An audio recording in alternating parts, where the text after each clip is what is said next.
Hey everybody, what's going on? Welcome to Talkin Movies. Today I thought was going to be an easy one. Well, let's start yesterday. Yesterday I thought this was going to be an easy one. I got a chance to take a look at Warner Brothers' new animated movie Batman Ninja. And I went on Vudu and I rented it, and somehow I had a $4 credit, so I got to rent it for 99 cents, and I'm like, "Hey, that's cool." And so I rented it and I watched it, and the next day I was going to write my review, or write my notes anyway, and do the review. I started doing my research, and I've come to find out that Batman Ninja has two different versions technically. The cartoon is created in Japan, which that's pretty obvious if you've seen the trailer for it. But what I didn't know is, apparently, the English version and the Japanese version, yes, of course, there's new voices recorded for the English version. That's not what surprised me. It's the fact that they pretty much are two completely different movies dialogue-wise. So, what I end up having to do is, I watched the English version last night, on Vudu, and then I went to Family Video today, and I picked up the Blu-ray, just so I could watch the Japanese audio, or watch it with the Japanese audio with their English subtitles, the official translation. So we're going to do both. I'm going to talk about both. There's not a lot of difference between the two, but there's just a tiny bit that I'll talk about. First, we're going to start with the English version, and also give the synopsis of the movie during the English version. So here we go. During a battle with Gorilla Grodd at Arkham Asylum, Grodd's time displacement machine that he has invented is set off. This sends Batman, many of his allies, and many of his worst enemies back to feudal Japan. When Batman arrives, he finds out that everyone else that was transported there arrived 2 years before he did. This has given 6 of Batman's enemies 2 years without a Batman, and they all but take over Japan. It's up to Batman to put a stop to them and find a way to get back home. A bit of a backstory to why there are two different versions of this movie, as I mentioned earlier. And the short of it is this: Warner Brothers wanted a team of Japanese creators to give a different spin on Batman. But when it came to bringing it to the States, the localization of the story was proving difficult. Leo Chu and Eric Garcia, the writers behind the English version, had this to say, quote, "All the visuals are exactly the same in the movie, but the dialogue is maybe 90% different," end quote. So first, again, we're going to talk about the English version. The story, I have to say this: I didn't love it. I really liked it, though. But like I said, I don't love it. The plot worked for me, for the most part. The idea of Batman's villains having 2 years without a Batman around, plus their knowledge of the future to all but take over a country, that idea is pretty cool to me. They all create weapons and tech that overwhelm the Japanese people. The Joker, along with Harley Quinn, seems to be the one that's destined to rule them all. They're all kind of fighting each other here and there, but it seems like the Joker may be the one that would be able to bring them together, or just take over as a whole. When it comes to Batman, Batman finds out that he is part of a prophecy when he comes back. There is this Bat Ninja clan in feudal Japan who have been waiting for him to show up. As long as they've been around, they've heard legends of, a man coming dressed as a bat, and they're supposed to follow him. And they train for this day, and Batman comes, and this is what they've been waiting for. So what's neat about that is, Batman's not on his own here in the past. Batman, along with the members of the Bat family who are transported back, they have an army of loyal soldiers willing to fight and die for them, like, instantly. Uh, and this is something that Batman does struggle with in the story. Um, the thing is, at first, Batman, when he gets there, he finds out that Alfred is also there, and Alfred has some of his tech. So he has some of his tech to fight the Joker. He's got the Batmobile, a Batwing, and some other gadgets. But pretty shortly into the story, he loses it all. It gets destroyed, and the Joker gets the upper hand, and Batman loses. With this Batman, this is the stuff that makes this Batman. Like, he can't be Batman without this tech. And that's kind of a minor issue with me, because as a Batman fan, and most Batman fans will probably think this, you kind of expect a Batman to be prepared for this. But if you think about it this way, maybe this Batman is at a point where, for the longest time, he's relied too much on his technology. So when he loses it, he kind of feels like he has no hope, because he's been overwhelming enemy with his smarts and his tech and all this for so long that now he has nothing. And what it feels like is he needs to get back to what really makes him Batman. If you know what I mean. It's Batman as just he's a man that can do anything he needs to with just himself. So I think if you look at the movie this way, if you look at Batman's thoughts and motivations that way, it works a little better than just, Batman must have his tech to be Batman. I don't think that works. But, if Batman is this, he just relied on it for too long. He's just been using it for so long. He's used to it, and he gets worried that maybe he's not as effective without it, even though we know deep down Batman is who he is, tech or not. So yeah, if you watch it that way, it makes a lot more sense. Most of the voice acting in this is pretty good. Batman is played by Roger Craig Smith, who's no stranger to playing the role, having voiced Batman in the games Arkham Origins and Arkham Origins Blackgate, plus in the show Batman Unlimited. I'm not going to say he's my favorite Batman ever. There's been way better Batmans, but he does fine. He's not a terrible Batman or anything. I just, I'm spoiled. I grew up with Kevin Conroy, so it's really hard to judge any other person that voices Batman. It's kind of hard to judge them fairly when you grew up with the beginning of Kevin Conroy as Batman, but Kevin Conroy can't play Batman and everything. But when it comes to some of the other casts, as I'll talk about in a second, you can see why they used him for this. Tony Hale, who plays Buster Bluth on Arrested Development, voices the Joker. It took me a bit to get used to his performance, but eventually I started to really enjoy his take on the character. He was able to eventually, especially near the end, find some ways to capture the insane nature of the character. When he was really able to be the psycho, it really worked well.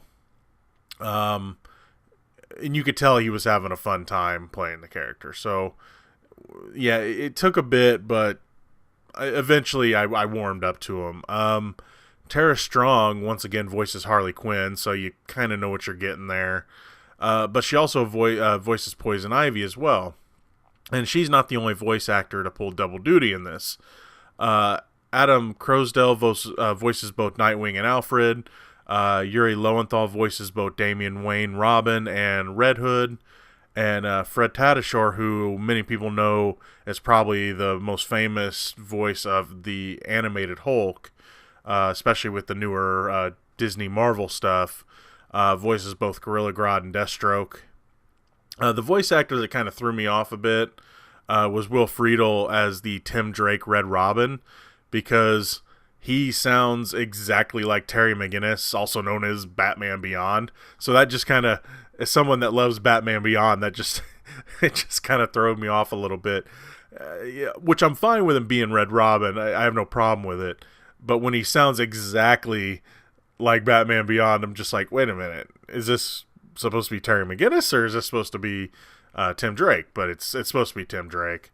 Rounding out the voice cast is Grey Delisle as Catwoman, and many people would know her as the longtime video game voice of Catwoman. That's kind of what I was mentioning with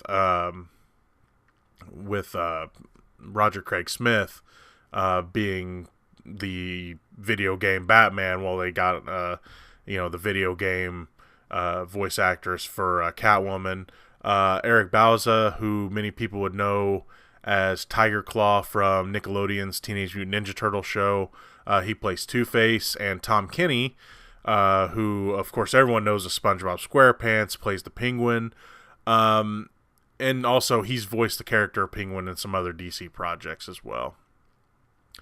A minor complaint I'd have about this movie is that I would have liked some more time with some of the other characters. The main focus, of course, is on Batman and the Joker. And then Harley, Catwoman, and Gorilla Grodd kind of, take the rest of the time to develop. Again, this is a minor complaint because I still enjoyed what was in the movie, but, they give a little bit to the Damian Wayne Robin, him and his little monkey. I'm not even going to try to explain that. Everybody gets a little bit. Red Hood gets a little bit of character development, but that doesn't really go anywhere because they kind of play on his feelings about the Joker. Of course, we know the Joker in the comics, beat him senseless with a crowbar, I guess is the best way to say it. And he actually killed him, and then of course he was brought back. And they kind of tease that a little bit, but then it doesn't really get to go anywhere. So they do a lot of different things with all the characters, but it would have been nice to just get some more development for, Red Robin and Nightwing and, everyone that's there. But, they're good supporting characters and everything works. And especially the villains. The villains were there, but most of them were just kind of there. Some of them got a little bit of chance to shine, but not enough that they were really effective. But then again, the main focus needed to be on Joker and Batman because, of course, it should. So anyway, it's a minor complaint. Now, the real star of this movie is the art style. The character design is from, and I'm probably going to butcher this guy's name, so bear with me, Afro Samurai creator Takashi Okazaki. Hey, not too bad. If I could explain this art style in any way, I would say it was fine art in motion. From still shots to layered shots to action scenes, especially the action scenes. Everything just grabs your attention. Everything just seems to pop out of your screen. I'm not going to say in like a 3D way, but just the layers and the colors and everything else that's used just really pops. And you can tell the Afro Samurai, the influence. You can see the influence between the two cartoons, which is really cool. I always thought that cartoon looked really cool. That's one I definitely need to finish. I never got to finish that anime. I will say this though, there's a scene in this movie where the art style changes for some reason. I mean, it's completely different. While I enjoyed this scene and I thought it looked cool, it just kind of threw me out of the movie for a bit because I honestly thought something was wrong with my stream on Vudu when this happened. I mean, you quickly figure out that it's not, but it just changes the complete art style. And while it ends up working, I kind of just wish the art style would have stayed consistent for the whole movie. So again, it's a small part of the movie, so it's not a huge deal, but consistency would be nice. So that about does it for the English version. Let's talk about the Japanese version of the story. Like I said, there's not a ton of differences here. Again, all of the art is the same. Story-wise, it's pretty much the same movie as well. When it comes to the dialogue, though, the Japanese version uses way different or similar dialogue to basically get the same point across. It's just really felt like watching any other anime with the original audio and English subtitles. It's definitely, the English version's going to have that US spin on it, and the Japanese version's going to have, that Japanese spin on it. I mean, you're getting what you expect between the two. Honestly, it really just depends on your preference. Reading some articles, you find out that both were dubbed after the animation was complete anyway, because I guess whenever they make Japanese anime, or at least some studios, they do the animation first, whereas in the United States, they record the audio first and do the animation around that audio. So it really just depends on what you like. I know a lot of people prefer, to get the complete story. And like I said, the dialogue is way different. There is, both have their hits and misses. The US version has a scene where Catwoman says to Harley Quinn, "Get ready for some girl-on-girl action before they fight." That's kind of a cringeworthy line.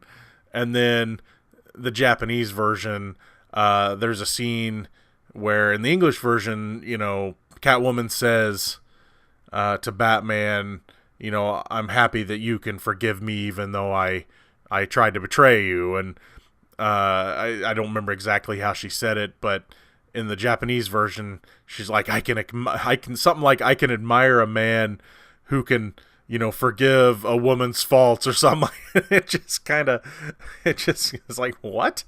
It's like, "You're such a good man because, you forgive, my faults as a woman," or it said something like that. I remember seeing the subtitle. I'm just like, did it really just say that? Here's the thing, though.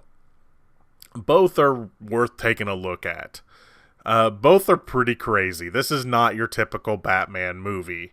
It is very anime inspired, of course. But it does feel like something that you could have a Batman story about. But here's the thing. Both are worth the watch. The English and Japanese versions. But let me just say this. When the insanity hits its peak, apes, bats, and castles start forming up like Voltron to fight.